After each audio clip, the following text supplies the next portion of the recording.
A very good afternoon to everyone. I'm delighted and honored to be in this company today. Mr. Didier Repellin, I don't think you remember, but about almost a quarter of a century ago, I was a much younger woman, writing a book about the Convent of the Holy Infant Jesus. The book is called Convent Chronicles. And at that point in time, I had come and spoken with you about the work that you were doing or about to do with chimes. You brought the buildings alive for me then. I had studied in the school, CHIJ, for years. I had run the corridors.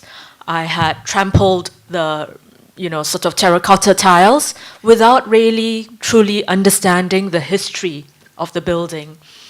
And the stories that you told brought the buildings alive for me. You helped me realize what life was like in the past, why the lower half of the buildings had that many more layers of paint than the upper half, because the nuns didn't have enough money to get professional painters and they would paint the walls themselves and they could only reach up to a certain level. Those stories said to me why it was important for us to keep some of our own old buildings, because they tell us about ourselves. They tell us about who we are, where we came from, and in a certain sense where we're headed. Some 15, 17 years later, I wrote another book, which Wen-Jin mentioned earlier, about urban conservation in Singapore. And Wen-Jin and Pamelia were very important for me in writing the book, because they told me many stories about what the conservation journey entailed, stories that I hadn't been aware of. As an academic doing research on urban conservation, reading all the literatures about different parts of the world, it made me realize that there was a lot of work behind the scenes that I hadn't been aware of, that I had been very easily critical of, because I hadn't understood the stories and the efforts.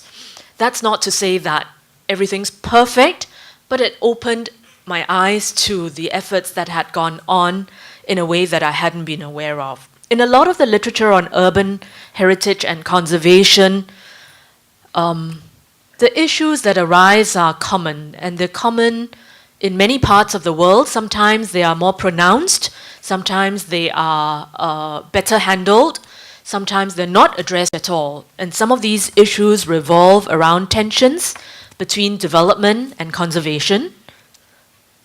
In a moment, I would like to invite the panelists to comment on some of these sorts of tensions, but the tensions between development and conservation, they're not two-dimensional only, they're much more complex than that, but they get crystallized as tensions between development and conservation. They get crystallized as tensions between economic and cultural motivations for conservation and economic and cultural uses of the spaces that are conserved.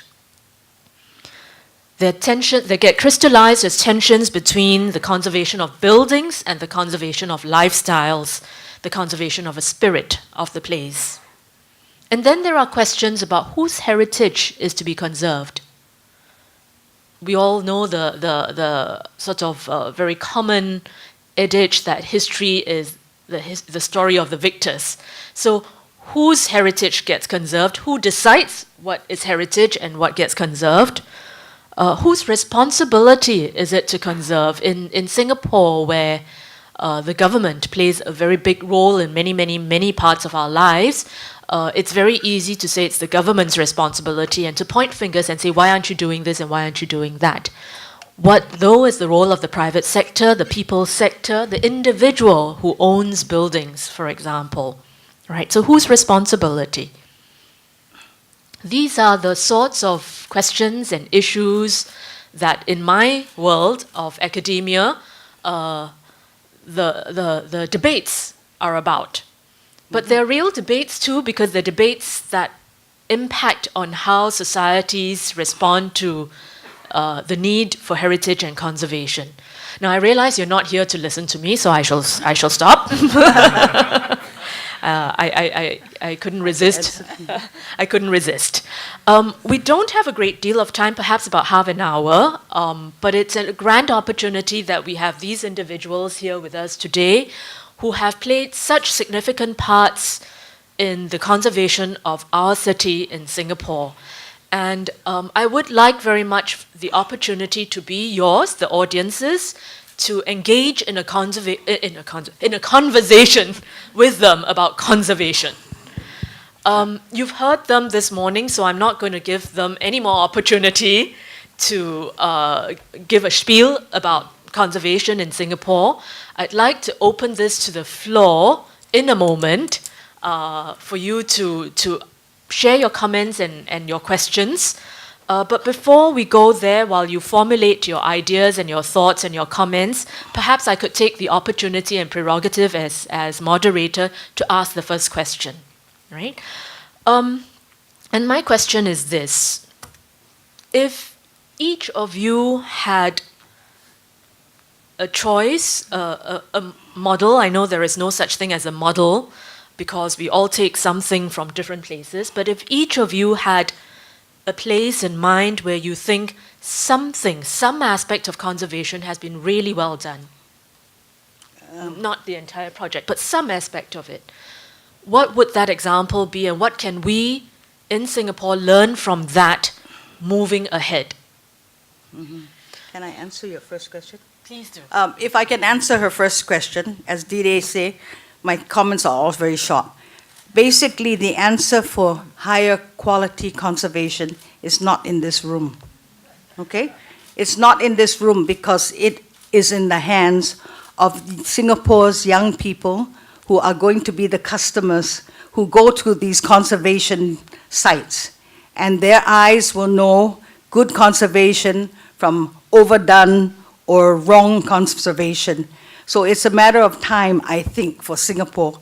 So if the URA planners keep holding the line, keep the form, keep the cityscape, I think it's only a matter of time the young people will say, I don't really like this, it's overdone. What happened to the original high volume, the courtyard, the feeling of it? So in my opinion, the answer is not in this room. Dismissed. Didier. Talking after Mrs. Lee. I don't know what I can. No, I agree in the term that, you know, even in conservation, there are many different fashions. And that means heritage is a very living heritage. And it follows the generations and so on. And it's true, some people, one generation would like to have very open space, the other one want to close and to divide everything. So in terms of conservation, we have known the same thing all over Europe and even in the old part of the districts. So the main thing I would say, as it has been said by Chian and Mrs. Lee, is the main thing is heritage is saved. Now it's just a question of doing other finishes and to I would say upgrade a little bit to more sophisticated things. But the basic thing is saved. So that's the main thing in Singapore, which was not the case in the 80s. Indeed. Thank you. Thank you. Wenjin?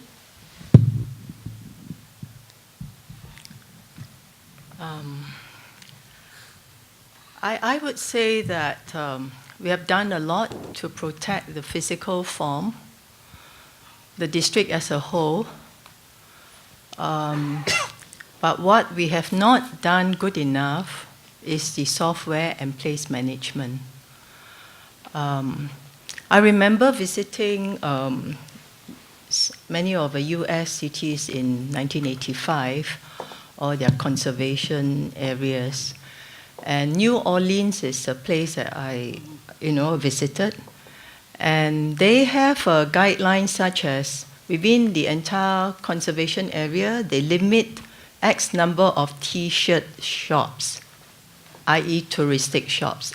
You can only have X numbers, and that's it, a quota. And they also manage the shop front that X meter from the road, it has to be of a certain quality. I know all these are very difficult to do. I know we struggle with it in the early days.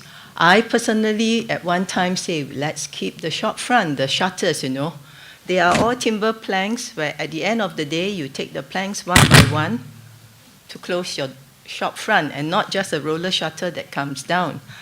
But you see, a lot of nice things, you can't, force it. It has to be the owners, the shopkeepers voluntarily appreciates it and feels that they want to do it, like Dr. Lee's house at Emerald Hill, Dr. Gayman's house, Richard Helfer's house, and so on and so forth. You have to feel it from the heart. And I said you need to minus a zero. And I think the other thing I feel we're not doing so well, I did say that we win the award, we will confer the award because of a good balance between free market forces and cultural heritage and so on. But then the economic forces is at play. I don't have a solution. How do we manage that? Because I don't enjoy walking Haji Lane now. I find the shops there are no longer the original little shops, a little bit like cottage industries. They are all, I look around, they are all for tourists. I couldn't even walk into any of them because I look at the shop front, I'm put off, I know what they're selling inside, I don't go to Haji Lane for that, I can go to the shopping mall. But then the economic forces is at play. What can we do? I have no answer. Maybe those of you who have some brilliant answers, please share with URA. Thank you for that. I'd like to give the opportunity, especially to those who haven't had have a chance to sort of engage with the speakers, first and foremost, to those of you who haven't actually asked questions or comments. Maybe we could take 2 or 3 at the same time, and so that more people have the opportunity to be involved. Any takers? Yes, please. The pink lady. Thank you. I'm the lady in pink. Well, my name is Mireille, and I'm also a convent girl. I just want to share 2 observations today. First of all, it's on the Chimes area. Secondly, the other observation comes from my China experience. Well, just to start off with the Chimes area. Well, being a town convent girl, I took great pride, and I still take great pride in CHIJ, simply because that is the only cloister wall, not cloistered convent, but cloister wall convent probably in the whole of this world. Yeah. And also, when the chapel was deconsecrated, according to the Catholic faith, only when a church is about to be demolished, because it's no longer structurally sound, can a church, and blind me, when I did my research, Vatican actually had to give approval in the case of another city in the States, in Buffalo City, before that church could be deconsecrated.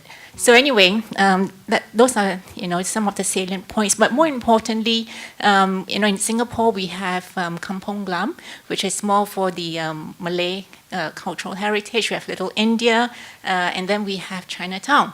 But if we take a step back, I realize that actually we are in the heart of the Catholic enclave because we have the cathedral just across the road, 2 churches, St. Joseph's Church as well as St. Peter's and Paul's Church, with a Catholic center. We also have the Catholic High School, which is today almost 50% vacant, a space that is anchored by the Singapore Ballet Academy. We also have the National Design Center, which used to be the St. Anthony's Convent, right? And then we, of course, have SJI. And just now, coming back to CHIJ, it's not just the convent per se, but we also had St. Nicholas Girls' School. So if we could actually put all these properties together, we could, from a tourism perspective, or even from a planning perspective, theme it as a Catholic enclave. But of course, if you want to broaden it to a Christian enclave, then we could include the St. Andrew's Cathedral as well as the Armenian Church. So that is just one observation. Second observation is from my China experience. Actually, I was based in Shanghai before going to Chengdu and Tianjin.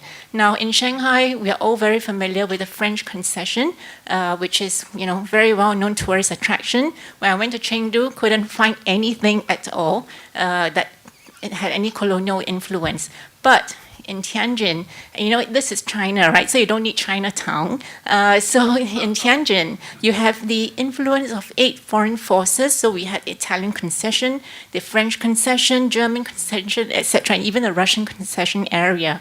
So of course, coming back to Singapore, I don't think we want to have a British concession, but just to give you a perspective that overseas, including Singapore, we have Chinatowns, but when you're in China itself, which is the largest Chinatown in the whole world, you have these foreign concession areas. Thank you. Thank you for that. I'll just take a few other comments first before I invite the panelists to react. There was a hand in front here. Yes, please, sir.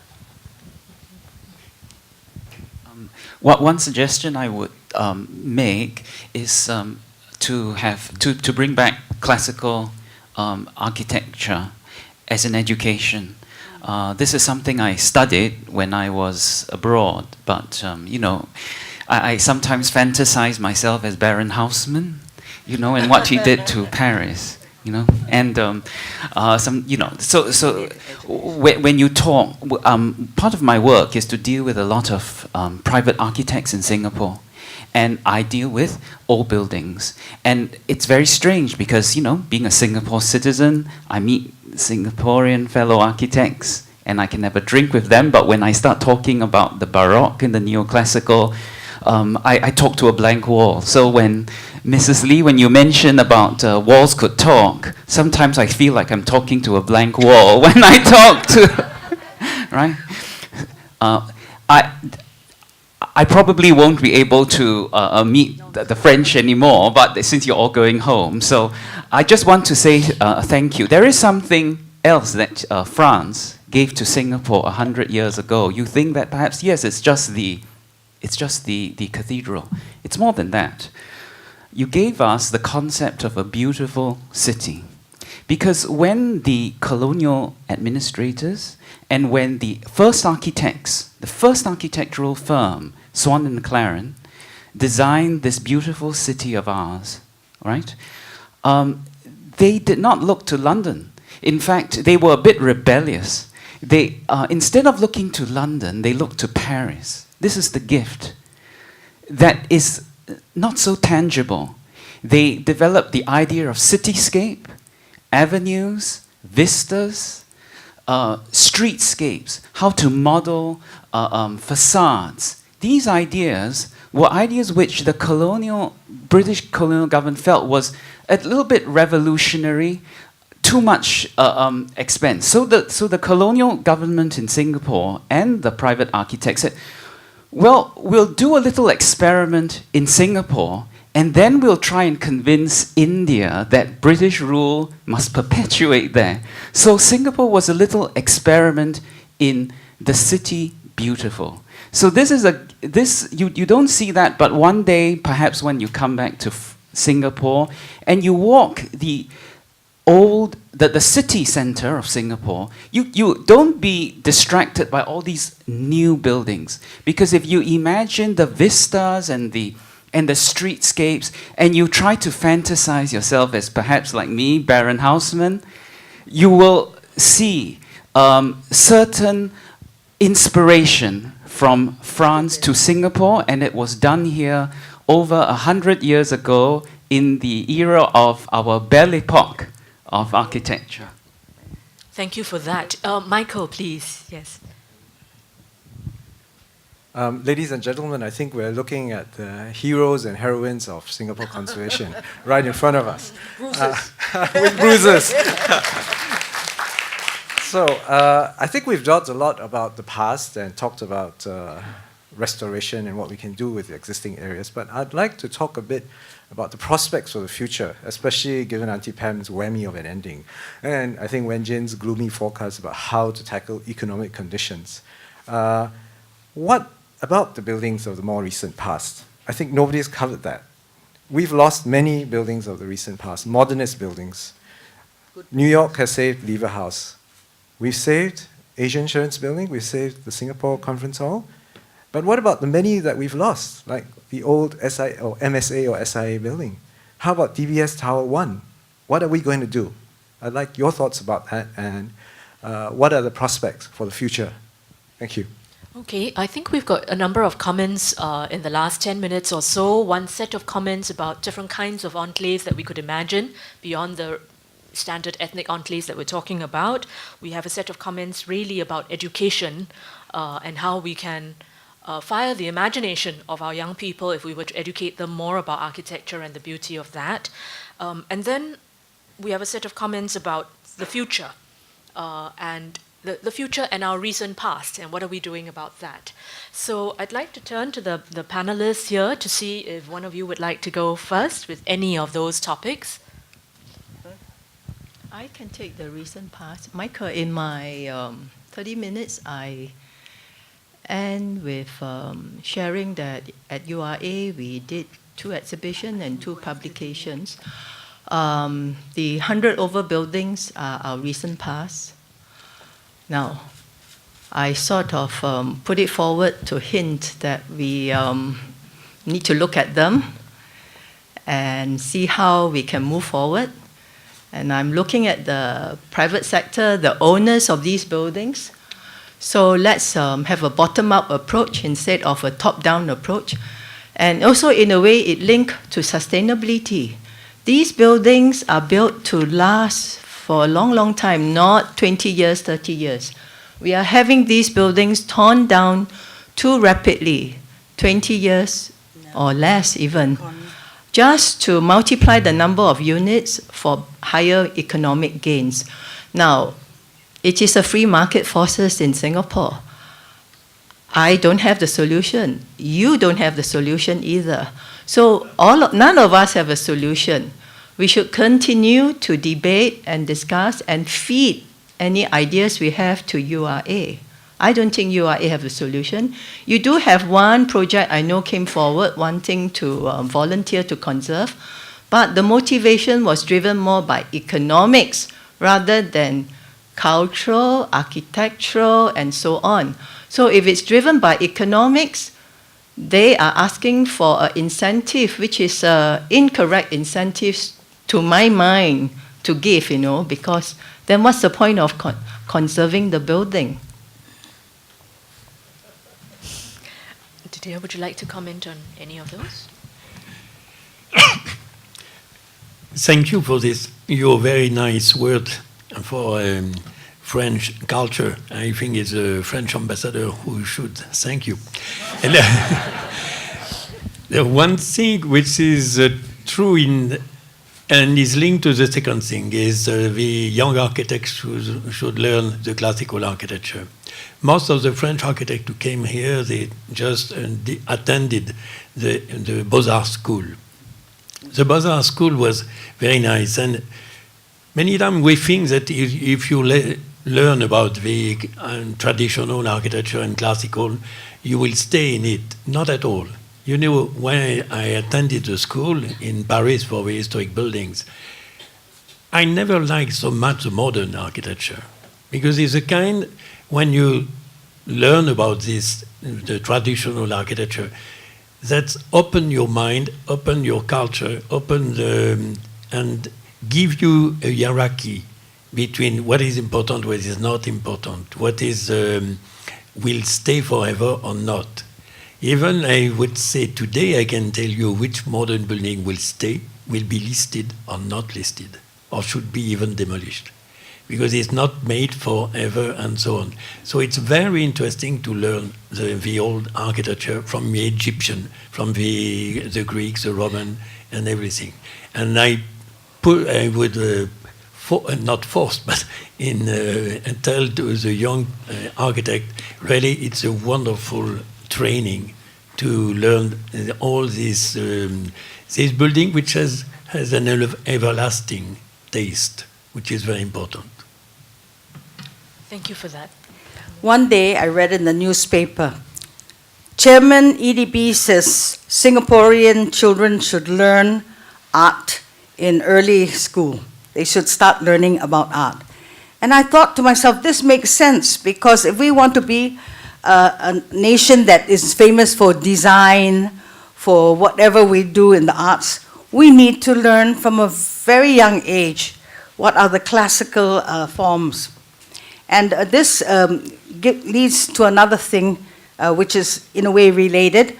I bought for Singapore the Tang Shipwreck Treasure, a collection of 53,000 artifacts, okay? And I outbid the Chinese Shanghai Museum, bid the same price, and I bid the same price from Singapore because I had to answer Auditor General. And the reason we got it was because the salvager, Mr. Waterfang, felt that Singapore would make better use of this treasure. But what happened is, it now occurs to me, lady, that you're ahead of your time, because it's not really appreciated for what it is. The Chinese come here, they study art, the classics, and they're reverent. They want to sign our book with a brush and ink, never a ball pen.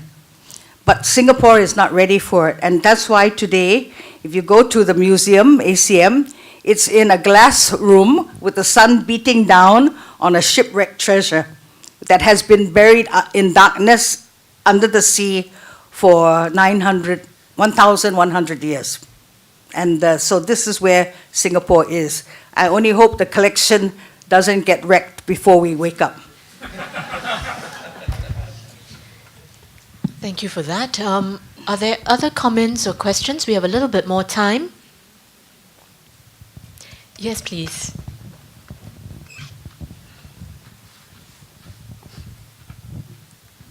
Hi, good afternoon. My name is Teresa. Another convent girl. Yes. It's just a personal question.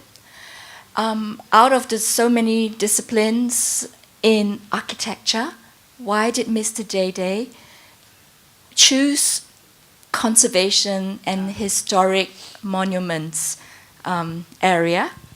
Because there would probably be more big bucks in modern architecture. So what was it that commenced that journey to do historic monuments and sensitive conservation?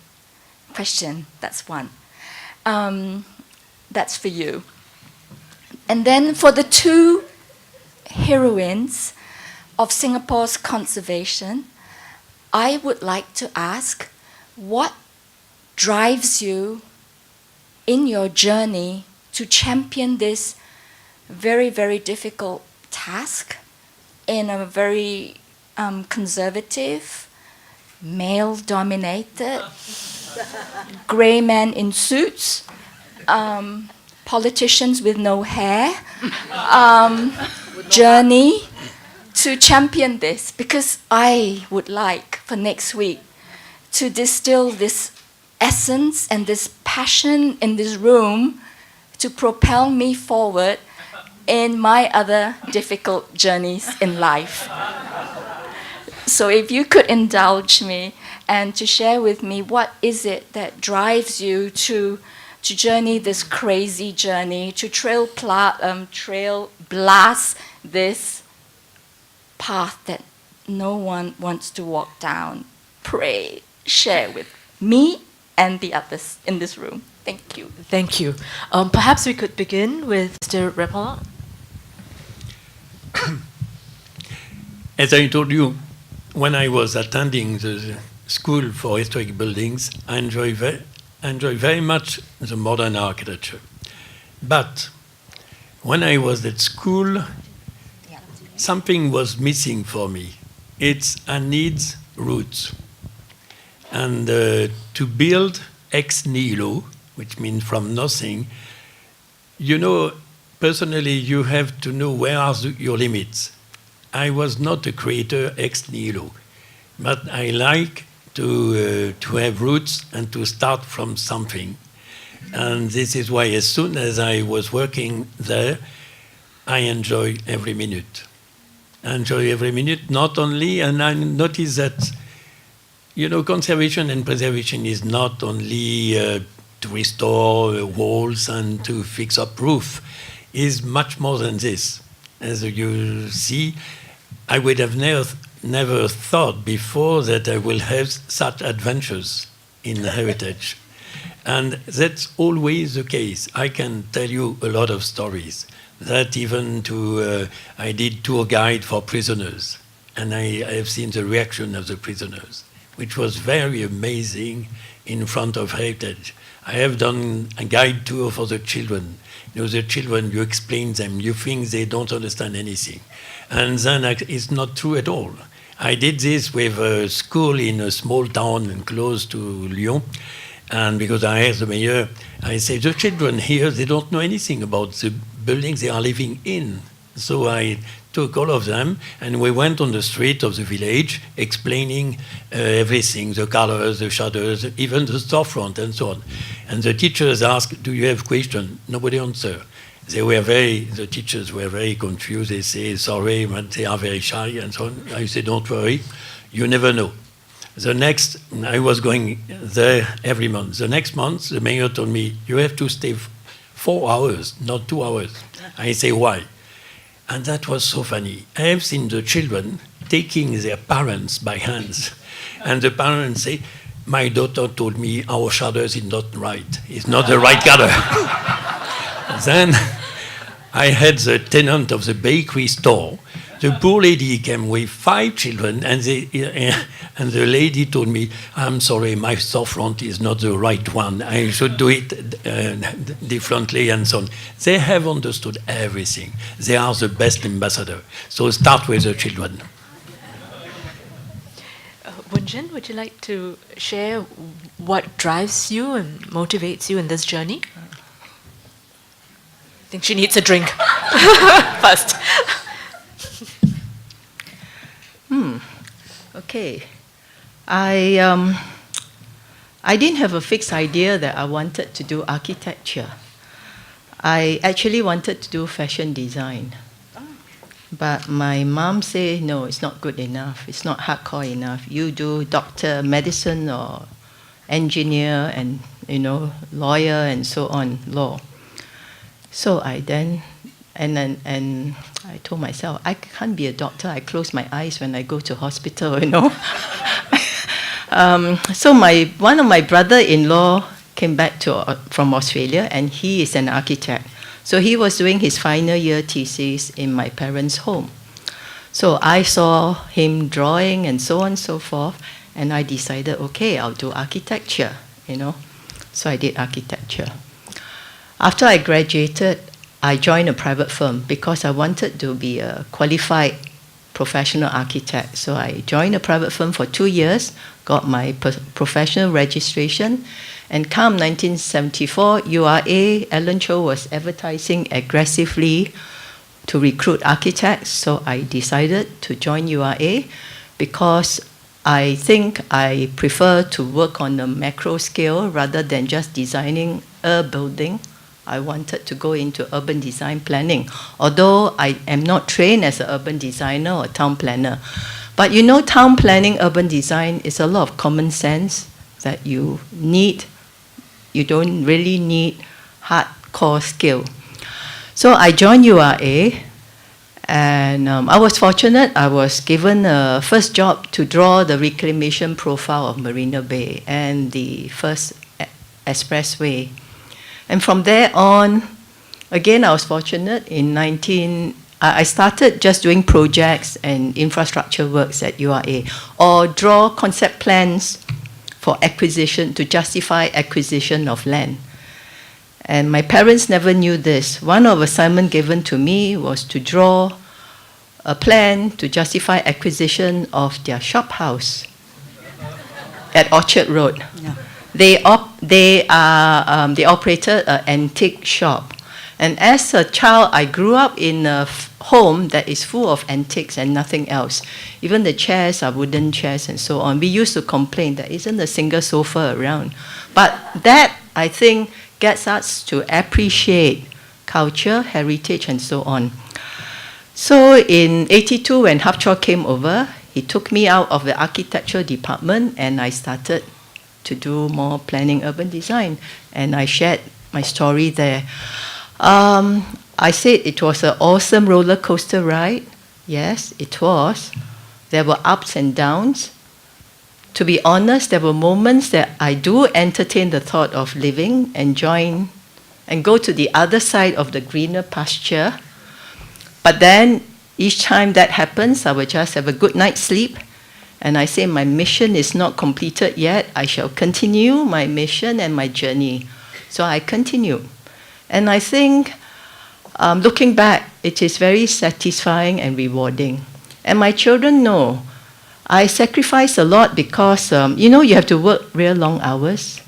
Not that we were forced to do so, but then you just want to. So when I told my two youngest children, sorry, I don't have enough time, not spending enough time with you and so on. So my son at 10 years old, he said, it's okay, I've learned to take care of myself, capable of independence. But then now he's 30 plus years old, 37 years old, he said when he walked the streets of conservation area, his thoughts are with me. So I think so if you continue and believe in something that you can contribute to, by all means, no matter how tough the going is, just have a good night's sleep. Thank you. My answer is very simple. Can you imagine Singapore without conservation? Will be all glass, steel, and lots of greenery. And every few years, when they increase the plot ratio, the building will get knocked down, and another glass and steel building will be built. So conservation is what is us, our soul, our warmth, and everything we're familiar with. But I would like to, I see lots of CHIJ people in the audience, and I would like to just tell a simple story. I used to get invited often to weddings, in the big church hall, and a lot of non-Christians love to get married there because it looks like a church, okay? And we went there and everybody was talking, and then they said, oh, the acoustics in this building is terrible. I said, no, actually, the acoustics in this building is perfect because it was designed for one person to face the nave and give a sermon, a speech, or to sing, which Didier did for me when we went to the old chapel. But instead of that happening, everybody is talking at a cocktail party, and the noise is fighting each other. So you can just imagine, if we don't understand that, we say it's a lousy building, but actually it's a perfect building. Thank you for that. I think we've run out of time. I thank Teresa for that question because I think it's allowed the personal testimonies to come out of this. And that is, I think, a very good way to end the session because for the future of urban conservation and heritage conservation in Singapore, I think the answer lies in each of us. The young people ahead have a big role to play, but so too those of us in this room, contrary to what Pamelia said. I do think that each of us does have a role to play, whether it's our own building, our own little corner, our heritage, and what we're doing about it. So I thank you all for coming on a Saturday morning, and I invite you to join me in thanking the panelists.